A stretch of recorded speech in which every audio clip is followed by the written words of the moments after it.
oil-producing nation. But how much do you know about this valuable yet finite resource? On our radio program, Guyana's Oil and You, we strike at the heart of every issue with informed views and credible data. The time is now for you to arm yourself with insightful knowledge on your oil wealth.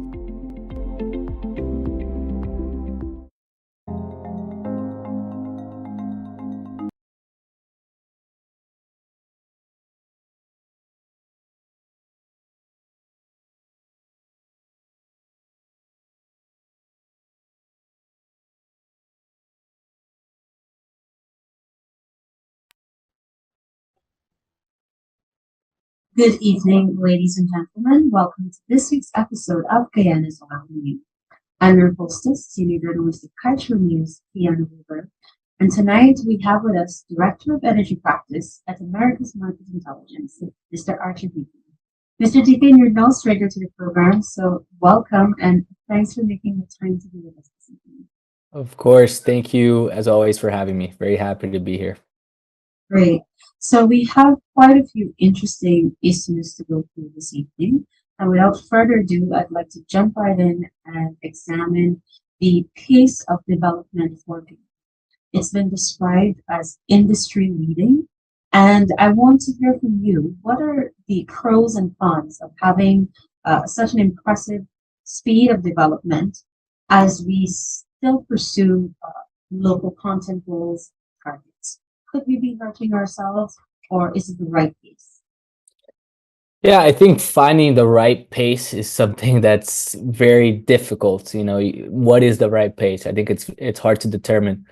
But the pace that Guyana is developing is definitely much more positive than negative. And what I mean by that is the fact that the oil discoveries have been and development have been done in unprecedented speed, which is very impressive, and you got to give the Starbrek consortium congrats for that. And that is only going to mean more monies coming sooner to Guyana, and that's always a positive thing, especially since there's so many needs that the Guyanese government and people have. So the sooner you get the money, the better. Of course, there's the issues of overheating the economy, of local companies not participating as much in this beginning phase. That's always a concern, and those are real concerns.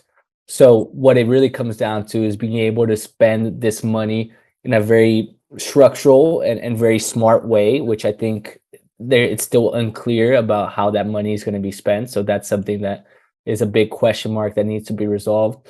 And the local content laws, they are a bit strict, in my opinion, in terms of the thresholds of the minimum, percentages that have to be local.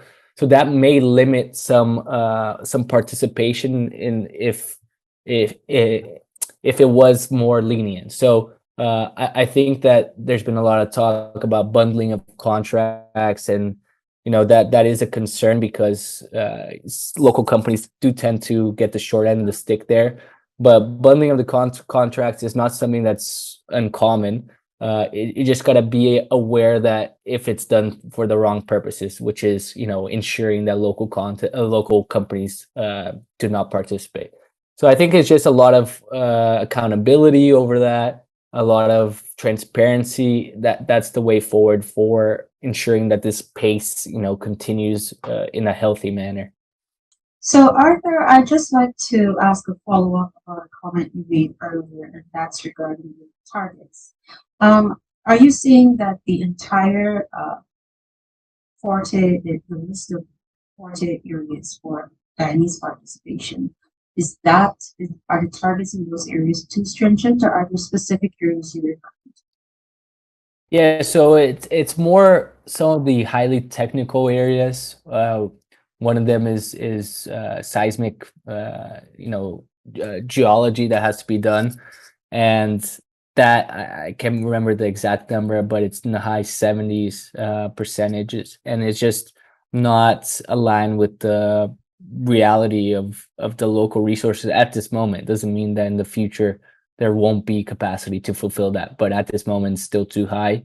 Another one is in the insurance sector, where It's I think 100% within 3 years, and that's going to lead to a lot of local companies just acting as fronting for international insurers.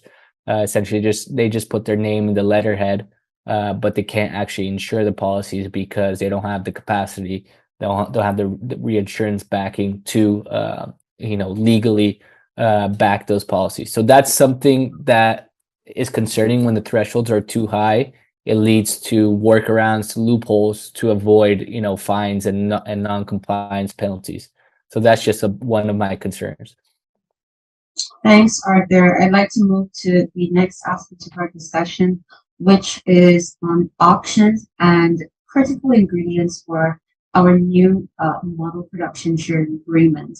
Now, the auction that was slated for September, that's been pushed back to the end of the year due to a number of factors. The main one being that the government still has to decide on the fiscal terms to be part of the bidding process. So in the meantime, I'd like your thoughts on what you think the royalty range Guyana should be looking for, especially and the fact when you consider the fact that it's going to be outside of the Starboard block. So, what is the range that we should be asking for, taking certain considerations, taking certain factors into consideration to ensure that we remain? For sure. Yeah, I'll be honest with you. I don't have a specific range in mind. We're mostly a market intelligence firm focused on sizing the market, on conducting due diligence, on competitor intelligence. So we actually haven't looked at the specific range that is the most attractive, but I can tell you for sure that it has to be higher than what we have for the Starboard Consortium. And that's for a variety of reasons. Now Guyana has a world reputation of high class reserves. It's been several years. So Guyana has much more leverage in terms of the negotiating power now that a couple years have passed and the reserves have been accumulating quite quickly, right? So has to be higher, and there's also got to be some other changes, in my opinion. I think the current Starbuck PSA doesn't have a ring fencing mechanism, which has been discussed in the past. That's basically allows the contractors to have a lot of lenience and flexibility on what they can recover as expenses. So that needs to be defined a little bit tighter with the more restrictions. And for sure, I think that the whole taxes paid by the contractors needs to be evaluated so that it's the best possible result for Guyana and the people. So no doubt there has to be changes, but I can't tell you an exact range as of now. Thanks, Arthur. As regards the auction, do you think that it would be in Guyana's interest? Do you think we still have the time to set up an NOC or state company to participate? Do you think taking that route would be in our best interest? Yeah, no, I don't think it's a good idea. I've said it, I think a couple times in the past, that if we look at the precedent of other national oil companies in South America and other regions across the world, it just really leads to a lot of nepotism, corruption, mismanagement, and it's just not a advisable path forward. I think we have some very qualified private companies that have much stricter accountability and transparency requirements that can do just as good or a much better job, to be honest. And there's just not enough people in Guyana that are trained to partake in this national oil company. So it'll just be essentially a Middle Eastern or whoever is in charge of that company with one or two spots in the board for Guyanese, which is just not really an ideal setup. And not to mention that this is going to lead to a lot of risks that you got to take as a national oil company, which you're shielded from if you don't have a national oil company. So I think all things point towards not having a national oil company. Thanks for that, Arthur. Now, with regard to the key loopholes that should not be replicated in the new PSA. You spoke about the issue of ring fencing, and you also spoke to the need for us to review how the oil companies are supposed to handle their tax obligations. Is there any other issue that you'd like to see us in terms, not necessarily closing of a loophole, but in terms of a positive that we should have there for the new PSA? For the new PSA. No, I think those things that I mentioned before pretty much cover it. I'm sure there's other things that I'm not coming to mind right now, but those are the main things: the ring fencing, more taxes, and higher royalties. Thanks, Arthur. Now, with regard to cost recovery, our current contract with the Stabber Block operator and partners allows for cost recovery statements to be provided to the state. Do you think that in the interest of transparency and accountability, some aspects of this can or should be made public so that citizens can know how much of the debt is being retired and at what pace, especially with the health pricing? Yes, most definitely. All the cost recovery should be displayed in, as much real time as possible. So I think the way that the contract is structured right now requires certain disclosures in a quarterly basis, which is not really real time, right? It's much after the fact. So I think definitely it would be very good to have as much information disclosed as possible in as real time as possible. The only reason to not disclose data is if it's super confidential and can hurt your operations, and I don't think that is the case, as far as I know, right? So I think the more information is disclosed, the better for everyone involved, honestly. It leads to more accountability and more transparency. Thanks, Arthur. Now, on the local content issue, I know you touched on this earlier, but the current situation with Guyana, it seems as though we have teething problems with the implementation of the legislation as regards three issues: late payments, fronting with Guyanese, and there's also the issue of unbundling of contracts.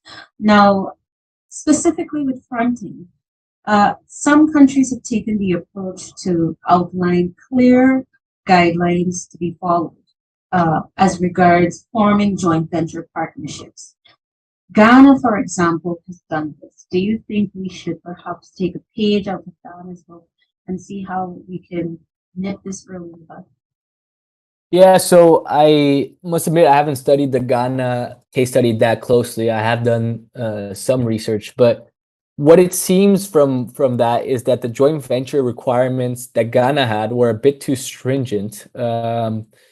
And again, that led to loopholes and finding other ways around it, which is not what you want. So you want to have, most importantly, realistic expectations based on, ensuring that the pace of development continues at a good pace, as well as ensuring that it's aligned with the reality of the local resources. So if you require every joint venture to have 51% or higher Guyanese participation, for some of these more technical companies, that might not be a realistic expectation. So I don't have any top examples on the top of my mind, but I just would recommend having them as realistic as possible. And I'm sure that's the end goal, right? You don't want to hurt local companies. You don't want to hurt development, the pace of development. But what I have heard and what I have seen in Ghana is that it hasn't been that great of a success. So I wouldn't say that Ghana is the roadmap for Guyana to follow. Thanks for that, Arthur. Now, gas has been one of the topical issues in Guyana, the potential of the gas to shore up, and how much we can gain from this, from developing a gas-related sector. What are your thoughts on this? And do you get the impression that we're steering clear of key mistakes that other nations have made with the development of gas? Yeah, so the gas is interesting in Guyana because it's kind of been kept secret in a way. There's not much information out there. We know that around 20% of the discoveries in Starbuck Black are probably associated gas. And if we make the calculations, which we have here at AMI, that leads to a pretty significant supply of gas. And the amount that will go to the gas to shore plant is very minimal. So there's a big opportunity for liquefying that gas and sending it overseas, or even just transporting it via pipeline to regional neighbors, right? So I think the monetization of gas is going to be a huge, huge opportunity for Guyana and Suriname, even though Suriname is, behind on that, and there's been a couple of delays in terms of the final investment decision there. But I think it's hard to really know if Guyana is doing the right thing, because they haven't really done much in terms of gas. It's still kind of in the very beginning stages. I think the gas to shore plant makes sense because it reduces costs, it reduces the pollution in comparison to heavy fuel oil. So it's a good solution for now. It's not a super long-term solution, but it's a good mid-term solution, in my opinion. And it allows for more development, more monetization, more jobs, more industries, and that's what the end goal should be all about. What is your comment on regarding the pace at which we're spending? What comment would you offer in terms of the pace at which we're spending our oil funds, the sectors in which we're plowing we're expected to plow some of this oil money, health, education, infrastructure? Do you get the impression that we're spending too much too soon? So I think that it's okay for now, that the pace of spending. It's expected to draw down around $600 million from the National Resource Fund this year, for an economy that's just over 5 billion in GDP.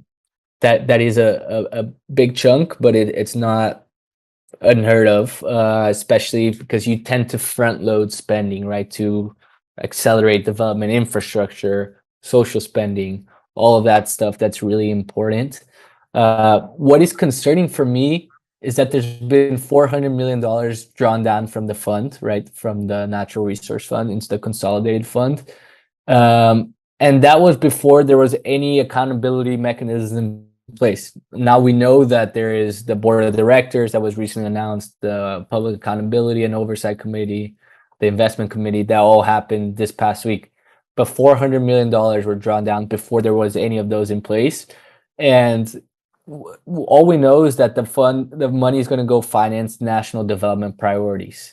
What does that mean? I don't know. It's still very unclear. I think that's the most important thing right now, is to determine accountability for that 400 million. Where's that going to go? Maybe it's out there and I haven't seen it yet, but for me, it's still quite unclear where that $400 million is going to go. Okay, thanks for that. So we'll now move to the penultimate question. Thank you for that comment, Arthur. Now I'll just ask you the final question, closing question for our program this evening. What are the characteristics that make Kiana truly one of the best investment cases?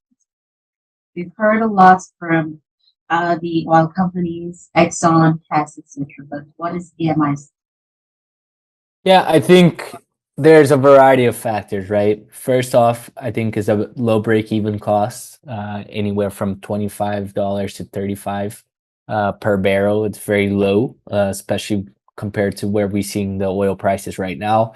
The quality of the crude, very sweet and low sulfur, and makes it much more attractive in terms of refining. It's less emissions, so the carbon emissions per barrel is much lower than some of the other oils that we see across the world. That's super attractive. And then the production sharing agreement that those companies signed are also very attractive in terms of taxes, in terms of royalties paid.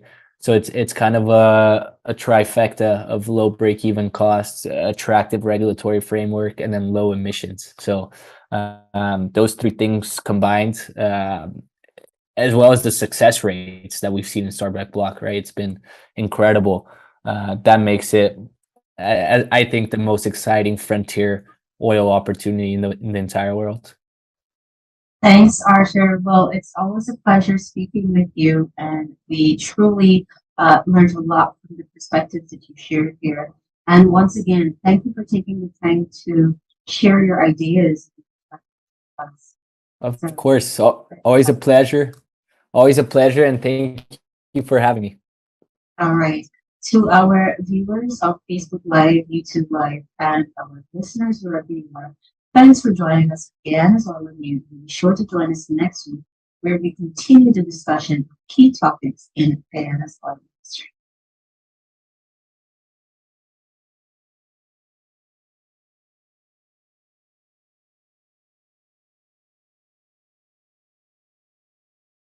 Radio. Covering Guyana from coast to coast. Demerara and Essequibo 99.1 FM. Berbice 99.5 FM. Kaieteur Radio.